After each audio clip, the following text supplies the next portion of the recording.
Welcome, everybody, and anyone watching the replay. I'm super excited to have Carrie Affronte in the house tonight, a movement expert in so many different ways. So, she's going to tell us a little bit about her story and answer a couple of questions I was submitting earlier, and then hopefully, we'll have a bit of time for you to ask her questions as well. So, we can get started.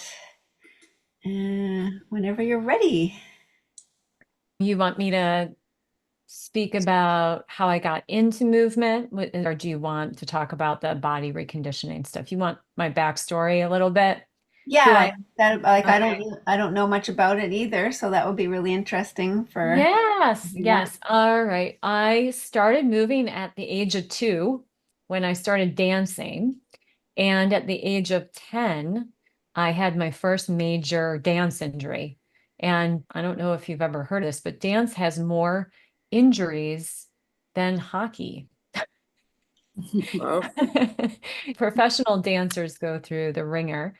And I was in a dance competition in New York City at 10 years old, and I fell flat on my tailbone. It sent a reverberation up my spine into my neck. And within a few weeks after that, I got up and, the adrenaline immediately got me up and I finished the routine and we won the award and everyone was clapping and it was on VHS. And my brother would replay that and laugh, look at her fall over and over, so we got to see the actual fall happening over and over, but it was a pretty major fall on a hardwood floor. And one night I woke up, I heard a pop in my neck and I couldn't turn my head at all. And I was 11. I had just turned 11 and it was very scary. And I was out of school for 6 months on homeschooling.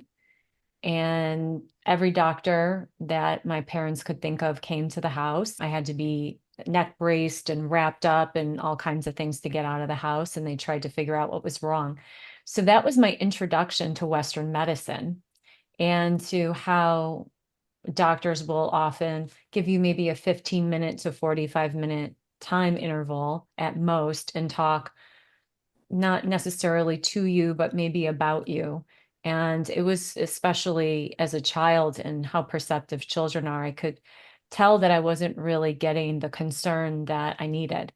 So a friend of the family's who's a chiropractor, he volunteered to come to the house every day on his lunch break. And he wasn't adjusting me because I was much too fragile for that, but he would speak directly to me instead of to my parents. And that was huge. And he would just slowly, very slowly touch me with gentle kindness and care. And he would talk to me about healing, and he was talking to me about my body. And he was kind of teaching me about the muscles and what could be going on. And it was just a really wonderful experience that I looked forward to every day. And that was the seed that was planted that would really change my life and my career for the rest of my life. To follow up with that, how I ended up healing was ear, nose, and throat specialist. Of all things, my mom just had this. She's like, he is the nicest guy. I know this has nothing to do with your ears. We've tried everything. We've tried prayer. We've tried, they took me to all these different people and nothing was working. So she took me on a whim to this guy who she still goes to. And he asked my parents to leave the room and he spoke directly to me, just to me. He spent over an hour with me and he talked to me about suffering and he talked to me about God. And he said, are you asking for your body to get better? Are you hopeful that it will get better? And I wasn't. I was very scared. And so anyway, he said, you are going to heal. He told me that. And he said, you will heal. And this is what you need to do. You need to ask for healing every day, and you need to take really good care of yourself. And you need to drink your water, and you need to eat really healthy. And he was just really straightforward and was just spent the time I needed and the attention that I needed. So that combined with the chiropractor, within 3 weeks, I was back in school. And within 6 weeks, I was back in dance class and moving around. And that experience set the stage for me for the rest of my life to start learning about how the body worked, if we were able to permanently heal, how our bodies functioned. So I volunteered for the chiropractor every Saturday to see his patients. And it was quite an experience to walk the patients into the rooms and learn about the nerves and the muscles. And I soaked everything in. And so I pretty much knew anatomy by the time I was 13 or 14. And my parents thought I was going to be a chiropractor, but I decided I wanted to be a doctor and go to school for biology. And I ended up doing biology and massage therapy simultaneously and ended up in a bunch of different other modalities. I became incredibly interested in, first off, hands-on touch, because that was such a component of the healing that I had. So I was very interested in all things that were hands-on. Then I was interested in, did you ever go to get a massage, anyone, and you feel amazing afterwards, or you get some sort of acupuncture? Maybe you don't feel amazing afterwards, but maybe you do, and it only lasts for maybe a few hours, a few days at most. And it was so confusing to me. Why do we have such this tremendous relief and we feel incredible, all full of energy and free, and then it goes away? So I wanted to understand this. I was in my early 20s and I started going and getting educated in every movement modality I could think of. Feldenkrais, I don't know if anyone here has heard of that. And Syntropy was another one that was an Israeli form of movement, that the idea is to move towards syntropy versus entropy, move towards life versus moving towards what's wrong in the system, but look for what's correct and what's already functioning in the system. I became a Pilates instructor. I became a gyrotonic instructor. I became a breathwork specialist. I went to something called active isolated stretching. I've got about 14 or 15 certifications, and I kept studying these different modalities, trying to understand if we could set ourselves up in such a way that we could permanently change the movement patterns or the pain patterns. Really, what got me, the people that I was working with were suffering, and I had suffered too in incredible pain. My first experience was that 10-year-old experience, but I had several follow-up experiences, a car accident at 20 that I had third-degree burns from, which were really painful. Then a few different major surgeries. I had a knee surgery that turned into a wound that I had to nurse for about 6 months. I had wound care at my home. I was diagnosed with ulcerative colitis at 30 years old and in and out of the hospital for multiple months over about a decade of my life. I've really been through quite a bit in terms, whether it that be the digestive system or breaking bones or having inflammation that could be classified as arthritis. I did see rheumatology for a while. Autoimmune is in that bucket, in that category of all those different types of inflammatory conditions that have a lot of similarities. I work with people with MS, and there's quite a few similarities in autoimmune disease that have cross components and overlapping syndromes. I resolved all these experiences through self-education. I definitely have had mentors along the way. I've had wonderful teachers. I've sought out a combination of different therapies and different ideas and put them together into something that made sense, that was repeatable for people, that didn't matter what age people were or what their background or movement history was. Someone who's never exercised in their life versus someone who is a over exerciser created this structure of working with a person from the time that they begin the journey of relearning how to move to the time where they have their toolbox filled and they know what to do when in 20 years, if there's a fall or if there's a break or if there's a trauma of some sort, to take the information that I had taught them when they worked with me and to apply that information to self-heal. So I believe in the self-empowerment of being able to heal yourself. And really, it's education, understanding how your body works and how your mind works with your body.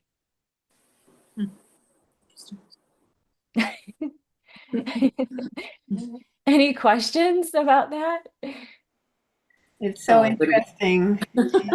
One of the questions that I had sent you before was, and I got to experience it firsthand because I had it's not called a discovery session. What did you call our session today? It's a An assessment. assessment, yeah. And doing some of the movements, they are more fun to do than so many of the very repetitive physiotherapy exercises that I just like, I couldn't stand it. So, can you tell us a little bit about how you make it fun and not repetitive like some of the movements we've been told to do to strengthen?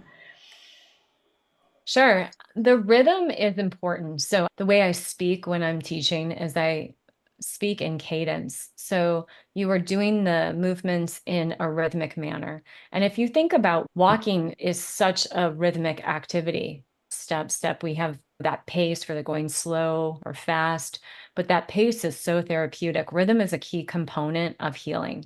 So we need rhythm in the movement. And when we have static two-dimensional exercises like physiotherapy exercises, they are often not taught rhythmically. They're repetitive and they're monotonous, but they're not rhythmic. So the rhythm has to be, that's what we move towards. We move towards music. Our bodies are musical by nature. So we need to have rhythm inside of our movements. That's what's going to wake us up and make us want to do movement instead of it on the have to do's, right?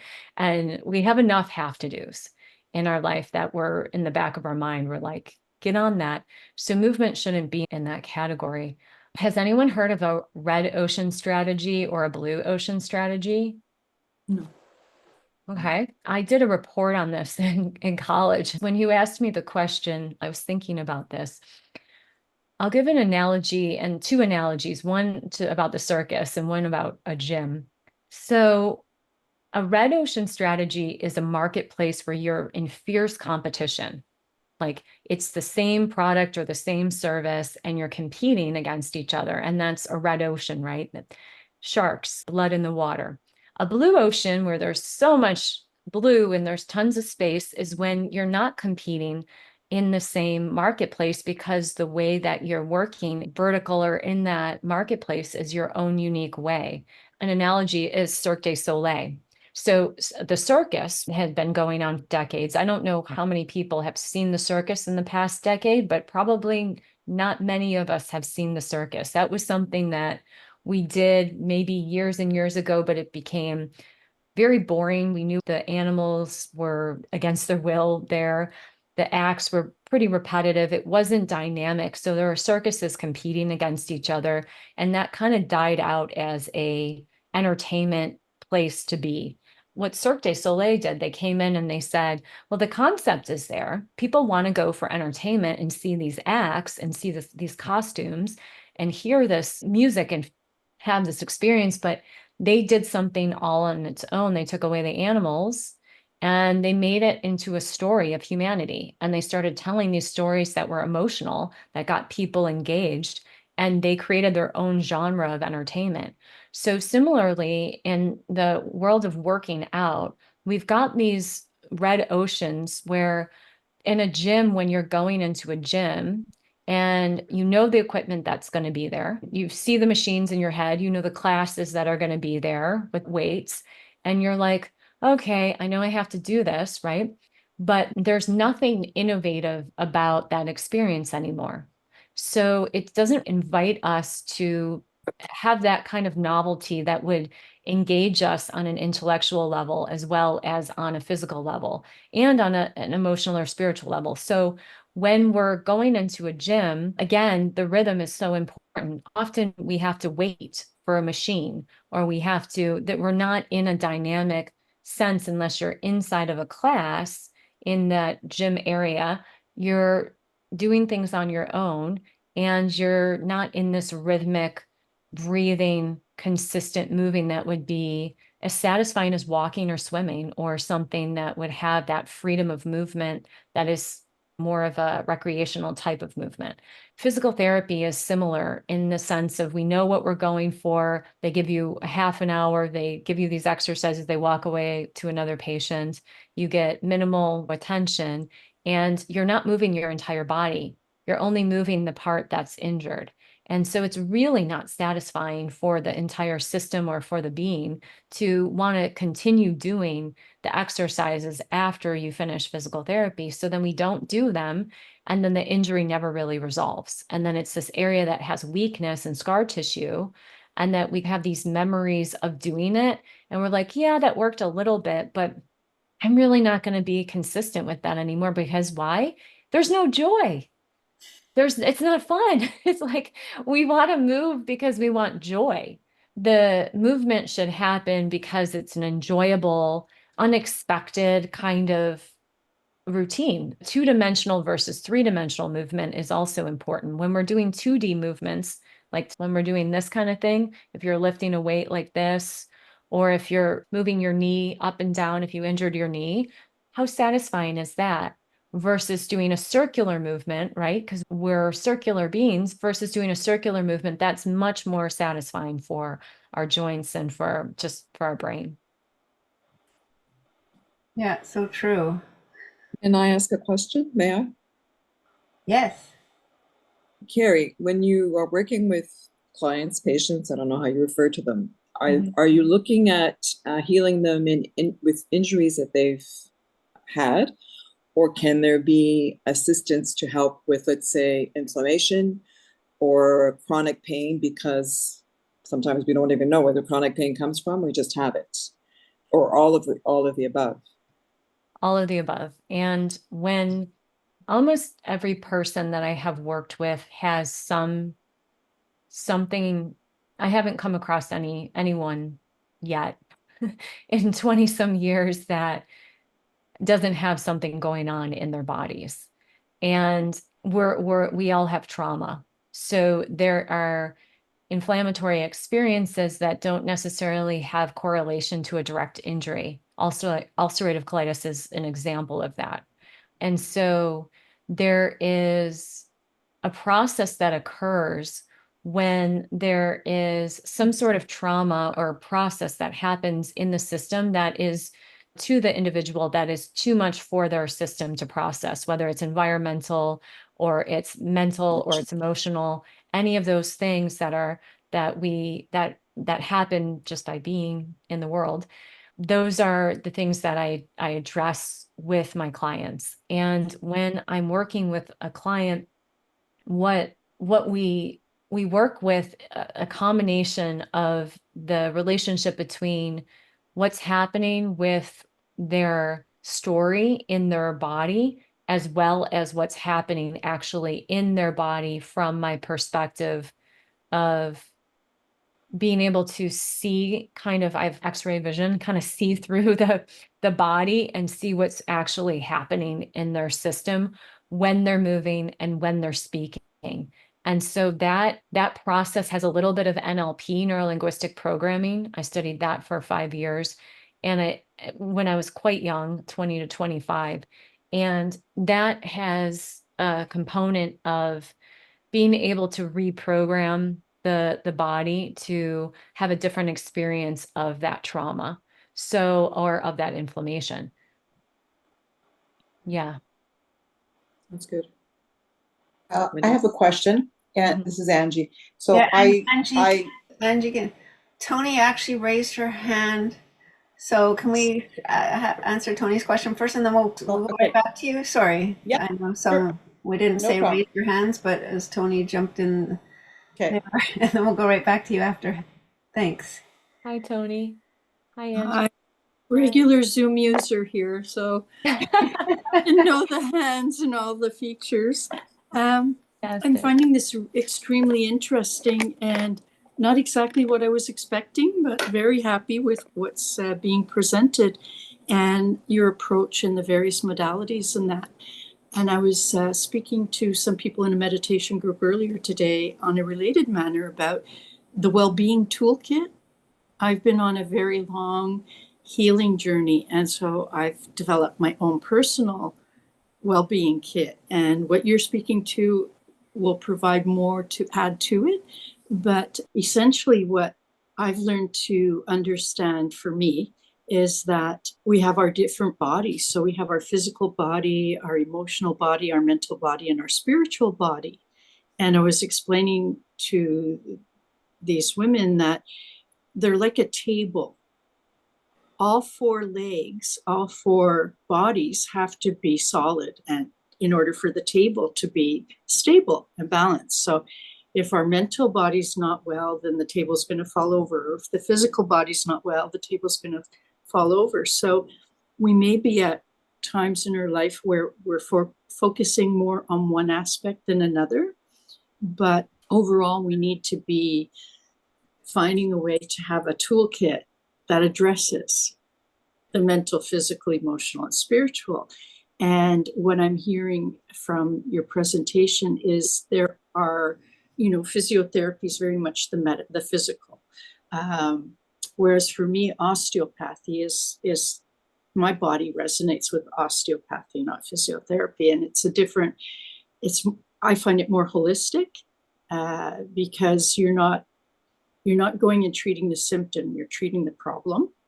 And my first encounter with osteopathy was I was having back problems, and the osteopath started working on my intestines on my front. And I'm going, that's not the problem. The problem's in the back. And they said, yes, but your intestines are very tight and they're pulling on your back. That's the cause.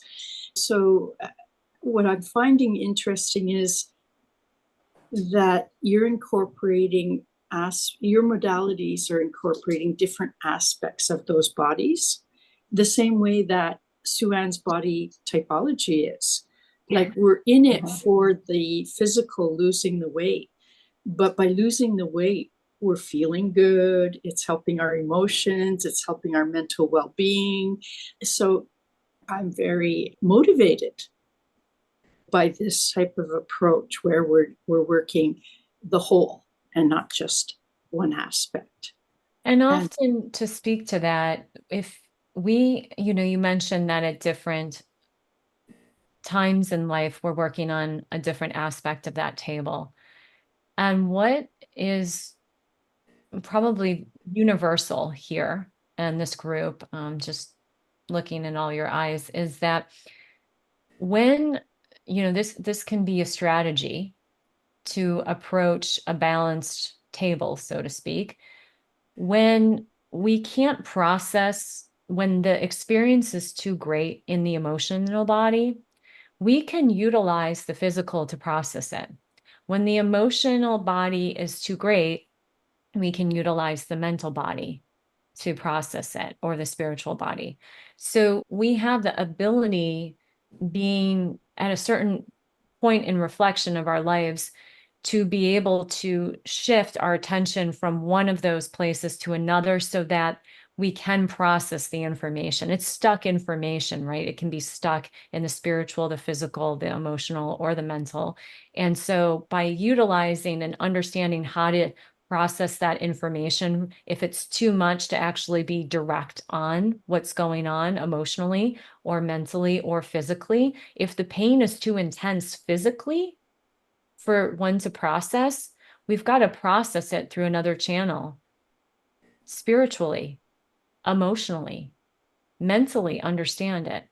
We can't necessarily approach something direct on when we're at this stage of suffering, when we're really suffering. I agree with everything you said on having all four pillars be strong. And to add to that, now then there is, you referred to the muscular, skeletal, this endocrine, like the different systems within our body and that. And different, like when I get osteopathy, it's very hands-on. It's touching the physical. However, it is helping release in other areas. And there's that energetic aspect that you spoke to of the hands-on. And Reiki is something like that, where you go in and it's a very subtle therapy. You don't leave saying, oh, my elbow feels better. It's an energetic therapy that you benefit from over time. And again, in my experience, I had a very good Reiki master who was able to help me release emotional trauma through energetic work. Not through mental talk therapy, not through running out and hitting boxing or something, working it out physically, but through an energetic process. So, yeah, the sky's the limit, and I'm very interested in adding some of the modalities you've referred to my well-being toolkit. Thank you. You're welcome. Thank you. Great. Yeah, we'll go to Angie next. And if others have questions, you can either put them in the chat, or if you know how to raise your hand, you can do that as well. So thank you, Sue-Ann. Carrie, I think it's very interesting what you shared with us this evening. What I just wanted to ask you is, what advice would you give anyone, really? How should someone start their day? So I enjoy doing my stretching, a little yoga, and I'm doing it, one, to feel better because you wake up with aches and you've just rested for 7-8 hours. But two, it's also to try to prevent injury. So I'm trying as much as I can to stretch every part of my body. So I just wanted to ask, what advice would you give anyone, regardless of their age? How should one start their day? Well, I'll speak to age appropriate and then also any age. I'll start with any age, and then I'll go to a sort of more age specific in different decades of life. And we could choose, 35 to 45 or 30 to 40 or 40 to 50, but it's usually in that decade span, things start to shift. And sometimes it's as little as 5 years, because I've noticed quite a difference in 5-year intervals as well. So at any age, I was telling Sue-Ann this earlier, is when we begin movement, we have developed these patterns of movement, and they're compensatory patterns of movement. And we've developed these patterns of movement from the time we were young, because no one really taught us how to move. We just started moving. And yeah, we took different types of, whether we played baseball or soccer or any kind of thing, but we didn't really learn how to move. We learned how to play the game. We have developed in the muscle fibers and the way that they attach to the bone. It's not two-dimensional. It's not flat. They're rounded. But what happens is that the muscle that adheres to the bone, it becomes more and more and more adhered as we age. And there's only certain fibers that when, I keep giving this example of flexing. When we flex, not all of my bicep muscles are doing this movement. Only a portion of them are. The ones that are used to doing that movement in this direction on this angle. And so when we are going about our day, let's say if we decided we were going to weight lift that day, and we did the movement the way we've always been doing it, we're only going to be strengthening that line that is consistently being strengthened. We're not going to get the full 3-dimensional whole of all of those muscles. So how do we do that differently? We want to open up the tissue and create space, as much space as possible first before we contract. So my understanding of movement, watching animals, watching children, participating in the latest, hottest, West Hollywood workout, and all the different things that the trends that I have tried, is that we want to expand first and then contract. We're already sort of contracted a bit, especially after we wake up. So we don't want to go right into contraction.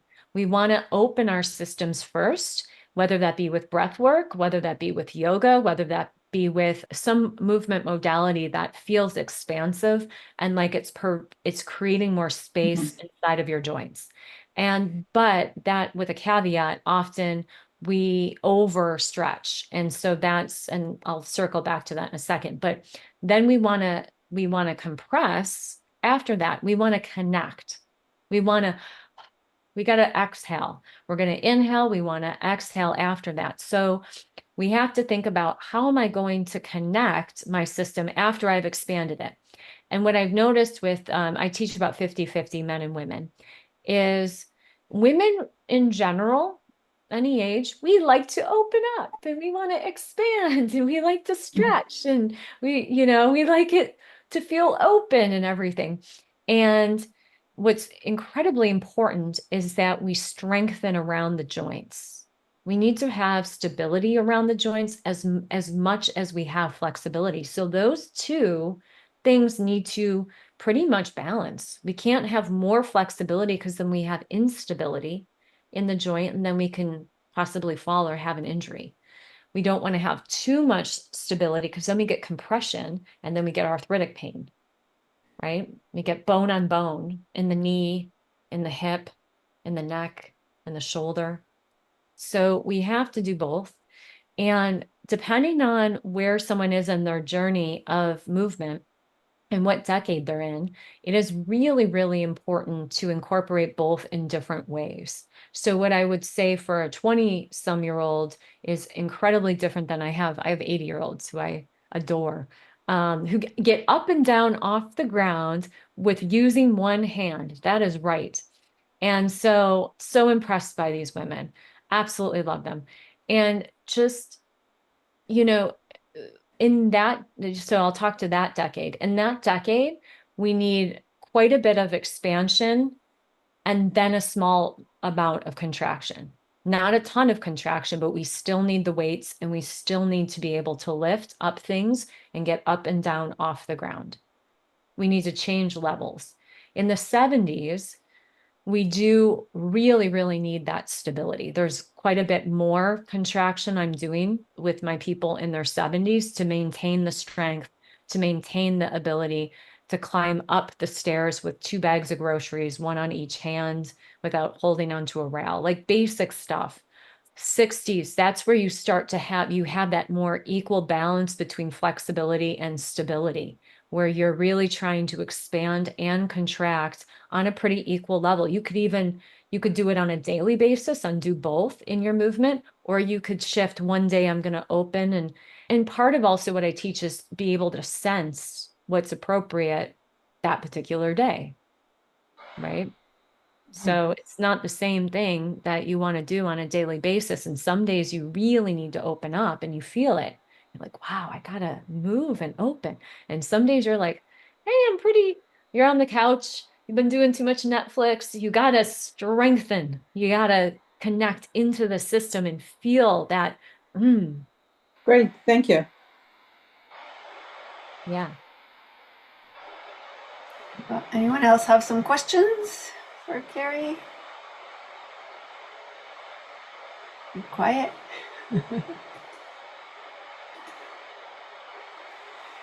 I would have put my hand up. It's Sylvie. I don't know if I can just ask a question. I don't know where to put my hand up, so forgive me. Yeah, sure. Go ahead. So Carrie, if we decide to work with you, generally speaking, for whatever reason, is it like a one session or, well, maybe one is the assessment and then the other is the tools that we need to be able to get through and improve whatever situation we're in? I guess it's a case by case, but I guess I'm just wondering how you it's personalized, so it can be various number of sessions depending on what the needs are. Well, I work only on a monthly basis. So it's month by month. And so I do have a waiting list right now, but I open up in October again. And when I'm working with someone, a first assessment is the way that you would start working with me. And then after that, after I understand sort of the depth of what your body story and your health journey is, and what you really are interested in, sort of what your goal is, what your challenge is, and what the highest outcome for you is. Then when I start working with you on a month, in that month basis, we're going to work in a progressive way. And the way that I call it teaching, because I'm teaching you what I want you to learn and what I want you to practice and what I want you to memorize. And so a lot of that depends on your learning style. So remember I spoke about NLP. I'll work with someone based on how they learn the most. So I have a blind man I work with who I have to be completely auditory. There is no visual representations. And so it depends not only how you process information, but how fast you learn. And so some people I've been with for a couple of years, some people it's only 6 months, some people it's 3 months. It depends on that person's journey, but I do it month to month. And when you work with me, it's not like a package. You don't get like a 10 or 20 session package or something like that. We work in a concentrated way, and that way that I have my attention on you and you are my client during that time. And that is what I've been finding has made the greatest shift in people's health. So, And do people walk away with, I guess because I'm not very good at retaining. So I'm good. I'm a visual person, but I like to have something physical that I can look at, be it, I don't know. Video, you get the video of the recording. Okay. So then you can practice. And I check on how much you're practicing. Oh, that's good. And I'm very much like, oh, naughty, naughty. I don't think you remember Wow. the investment you made, That's good. And so, yeah. Become accountable. That's good. Yeah, absolutely. Because the habits are one of the things, and actually my next email is on habits. The habits that, and I've really tried to wrap around this because she wouldn't mind I talk about her. I love my mother so much. My mom is not an exerciser. She is the opposite of me in so many ways. She's not a mover. She is a reader. My mom can read like 6 books a week. She reads a book a day. She just is such a voracious reader. And I love how she processes the world, and we're very different. And I have learned how to shift what her lifestyle is into how to teach her in such a way that brings natural movement and the enjoyment of movement into her life, because it was never something that she wanted to do. It was something that she was actually really not into. And so helping someone shift a habit and a routine is absolutely part of the journey. Okay. Thank Yeah. you. You're welcome. How do you help if people are eating what I would consider a very inflammatory diet? And there's kind of a lot I of send them to you from now on. Good answer.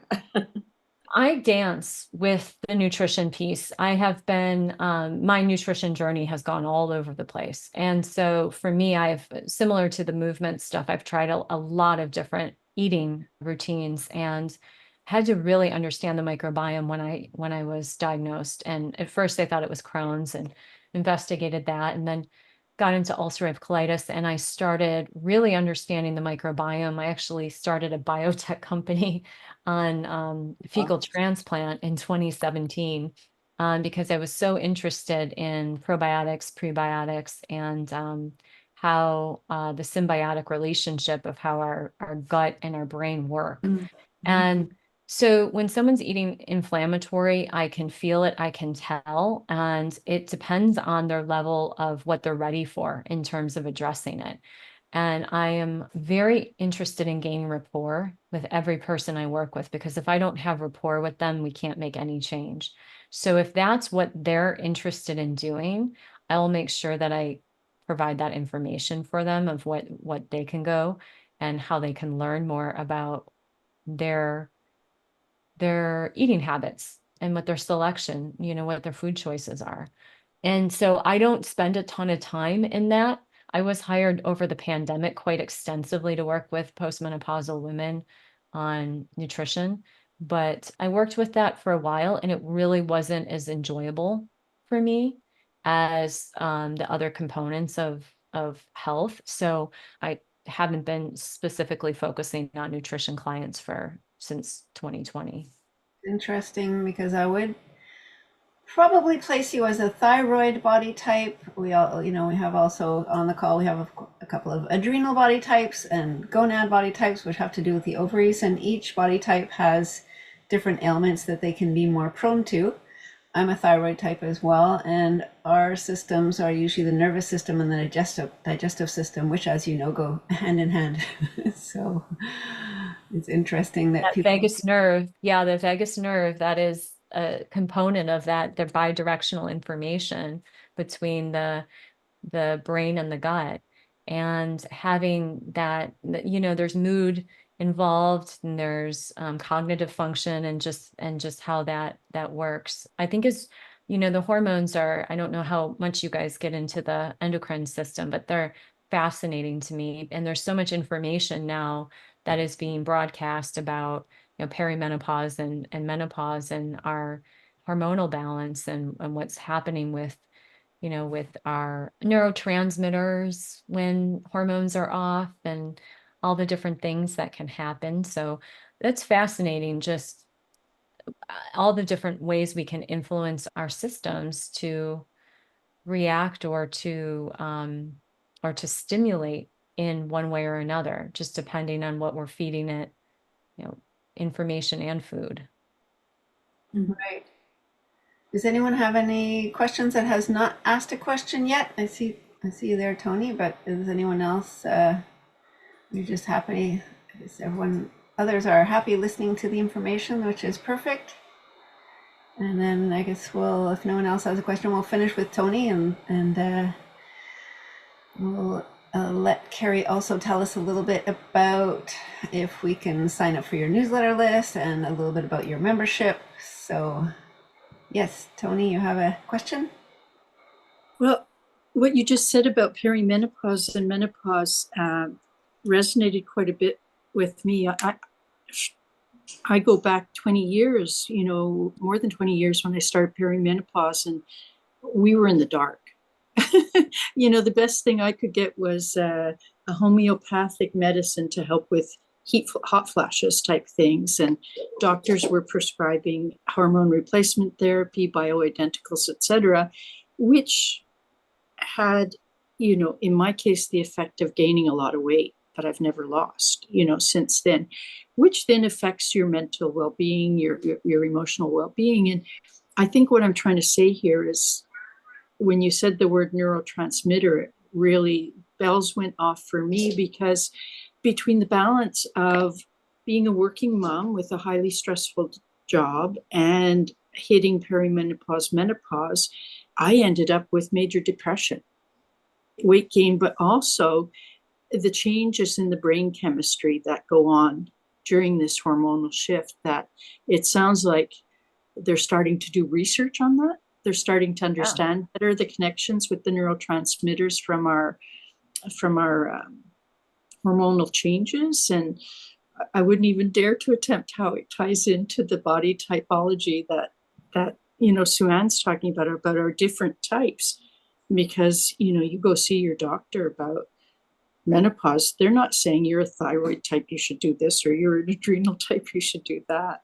Even I've been on Synthroids since 2005, and endocrinologists aren't even having these types of conversation. Again, very enlightening and encouraging. Thank you.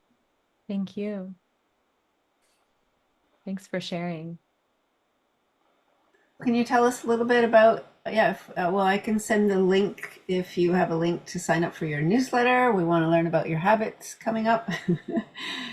And tell us a little bit about your membership. I know it's closed now until September. You'll be opening it up again for people that are interested. I'm so excited too. I'm so excited. And do you guys work with the Searchy Hub or no? Yeah, that's what I'm just so excited with that whole development of the community tab that they're gonna put in, like more engagement and stuff like that. I'm just really excited about it. So my membership is called Years Younger, and the story of Years Younger for me really had to do with, which is, I'm gonna be pretty vulnerable. I had a boyfriend who was 7 years younger than me. And I started really noticing the changes of my body versus where his body was. And I had gone through some pretty major knee surgery. I had done I did a stem cell extraction of my mesenchymal stem cells when I was 38. And I'm in my mid 40s now. And I have just learned quite a bit about what happens as we age. I'm fascinated because most of the people I work with are over 60. And so 55 to yeah, about 55 to 80. And so I have been really interested in longevity. I've been interested in how we regenerate and cellular regeneration. So that's kind of, my goal is for my members' biological age is to be lower than their chronological age. Love it. Love it. So Bravo. that's my membership. And I'm really enjoying the phases that people are in and what they're going through and how to get into that mitochondrial function, because that's really the highest level that I'm taking people is into like optimal mitochondrial. And we've got 2 people in that phase, which is pretty high level. I mean, wow, I'm impressed with them. But yeah, it's a process of, and everyone's health journey is, like you said, incredibly personalized. And so depending on what's happening in one's life, we change phases and we go through these different periods of time where it's important for us to focus on another component of movement and the way that we're interacting in our environment differently, just depending on what's happening in our lives. And I'm really excited to have people learn more about how they can transform their sort of that process that it feels like it's happening to us instead of we're choosing how we experience our life as we're aging, how we experience our growth, how we experience our physical body, how we experience our vitality and our energy. I want us to have a better experience than we did the last year before and the year before that. The way you can sign up for my email list is you can go to my website, which is in construction, but you can enter your email in the pop-up. It's my first and last name. Do you want me to put it in the chat? Yeah, that would be great. Thanks. Okay, I can throw that in the chat. Absolutely. I would love to share I'm a writer, so I write quite a bit. And that's my website. And then there's a pop-up that comes in and that will put you on the email list if you want to be on. And then I will share my insights. And yeah, I email every couple weeks. And through, I guess, when the membership is going to be opened up, you'll be sharing that through your. Yes, and that's September 23rd. It opens, and that's called Years Younger. Yep. Can we presently put our names on, or do we wait till September 23rd? Is there a waiting right if- now? Or do we need to wait? I would take your name if you want to be on it on the waiting list. Absolutely. I can take your name and then put you on the waiting list. And actually, I would take your email and your name, and that way Sure. put you. Where do I put that now? Good question. I just signed up for the Just newsletter, but I don't know if that's going to help you. Probably not, because you won't see it. Sylvie, what's your last name? So it's ROU Uh-huh. AN as in Nancy, ET as in Tom. Rouanet. Perfect. Well, I will look. And is your email in? Email is very simple. It's my first name underscore. Mhm. So it's SYLVIE underscore Rouanet, ROUANET at hotmail.com. Thank you. Yep. Thank I will add you to that. I can Thank you. also set anyone up, like, because there will be others watching the replay, and if they're interested, also, so any of you can just send me your email, and I could forward it to Carrie as well. Mhm. That's Yeah. awesome.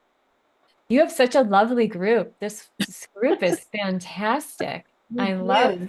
There's such a sweet energy. It was like so nice to be in your presence, everyone. Thank you for your questions and Yes, having. thank you. Thank you so much for joining our small group. And Yeah, yeah, when you were definitely. talking about the hub, we're both using the same platform. Probably many of my members or people in the accelerator don't know that it's called Searchy, and I Oh. haven't told them yet that we just found out recently, and with less than a week ago, that we're going to be able to have a community aspect in the hub. So instead of like I've been trying to have it on Facebook, not everyone wants to be on Facebook. So there'll be a place where members or people in the accelerator or will be able to go in, when you go into the hub and watch videos, you'll also be able to connect with each other there and ask questions and get your questions answered. So there'll be a whole community there, and also an opportunity, I'll see how that goes, of having an app. So all my little handy tools like the food journal or all little things could be right on your phone. So you could like put in your food journal on your phone right into the Body Typology app. So there's so much exciting things coming our way. So yeah, it's going to be awesome.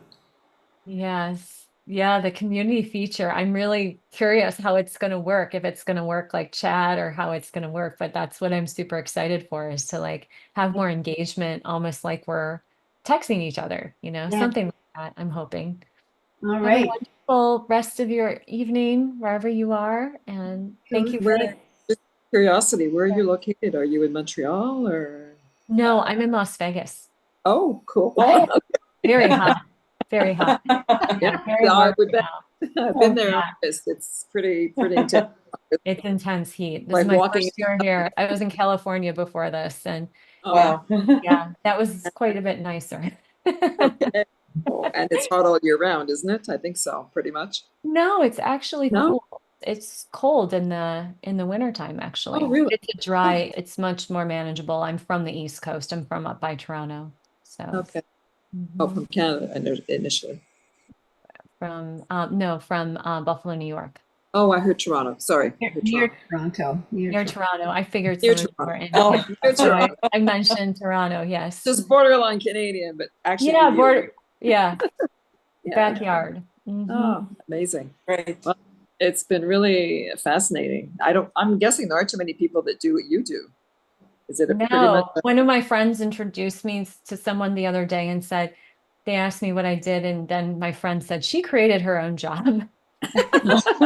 Well, Good for you. I was like, no one's ever said that before. That's pretty good. I love it. Nice to be unique. So, yeah. And I like being able to walk people through their health journey. Yeah.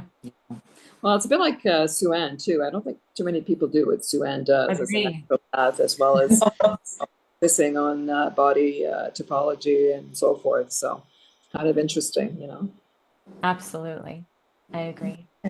All right, I'm going to ask that there are a few members here, so we'll let the others say goodnight. And if the members want to stay on just for a few minutes, and we can share maybe what we got out of it and our goals. So thanks everyone for coming, and we'll see you Accelerator people on Tuesday. Yeah, thank you. Thank you. Bye. Carrie. Thank you. Thank you, Sue-Ann. That was wonderful. Yeah. Yes, it Yeah. was. Thank you. My pleasure. Thank you for introducing her. Yeah. Yeah, I'm so happy that she agreed, and because she probably speaks in front of hundreds of people. So I'm like, oh, I have a membership. And took the time. I mean, obviously she's very busy. So Yes. wow, Yeah. fascinating. When she said she's from Las Vegas, my mind right away was thinking Celine Dion and all the entertainers. What a market for her. They all need their bodies to perform. So Yes. Yeah. Well, maybe Celine could use some help with her, yeah. considering what she's going through. Right. Yeah. Amazing. I didn't want to ask the question, but Sue-Ann, there must be a correlation between those of us that easily gain weight versus all of, well, what's around that, which is inflammation, which is whatever we have, injury. There must be a correlation, I'm sure. I mean, the body is the body, and there's so many, it's very intricate in all the different things that work together. Yeah, I'm sure that's you've right. had a discussion with her. I didn't have that discussion. We didn't have much time for discussion at all. No, I'm just wondering if you had. Yeah, no, it's a great question, which I wouldn't have the answer. I think that gaining weight and the body and the inflammation is such a huge, vast, course. amount of reasons and things that can be intertwined. And So No, but I mean, for many of us, like weight gain could be related to trauma, and trauma often leads to inflammation or chronic pain. right, You know, yes. I mean, I didn't want to ask more questions. I thought I asked enough questions, but it was burning. I was burning to ask. And I thought, well, if I ever speak to her again, obviously I'll ask her. But yeah, I'm sure there's a correlation in there somehow. Yeah. There has to. The four Yeah. words that I caught my attention